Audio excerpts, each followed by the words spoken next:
হাসিনার শাসনামলে কটূক্তি কিংবা ভিন্ন মতের অভিযোগে গ্রেপ্তার ও দমন-পীড়ন ছিল প্রায় নিয়মিত চিত্র।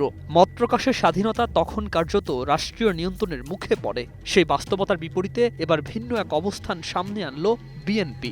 নিজেদের শীর্ষ নেতাকে নিয়ে কটূক্তির অভিযোগে গ্রেপ্তার ব্যক্তির মুক্তি দাবি করে দলটি এক অনন্য রাজনৈতিক দৃষ্টান্ত স্থাপন করেছে।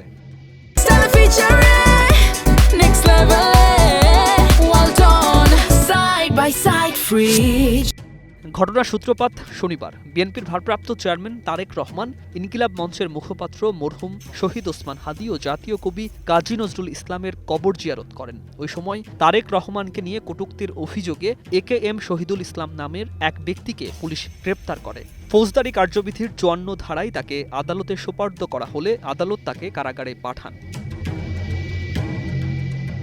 এই গ্রেপ্তারের পরই বিএনপি কঠোর অবস্থান নেয়। দলটির মতে একটি গণতান্ত্রিক রাষ্ট্রে মত প্রকাশের স্বাধীনতা একটি মৌলিক মানবাধিকার। বিএনপি স্পষ্টভাবে জানায় বাক স্বাধীনতার জন্যই তাদের দীর্ঘ রাজনৈতিক সংগ্রাম, আর সেই নীতির প্রশ্নে তারা কোনো আপোষ করবে না, এমনকি তা যদি দলের শীর্ষ নেতৃত্বকে কেন্দ্র করেও হয়।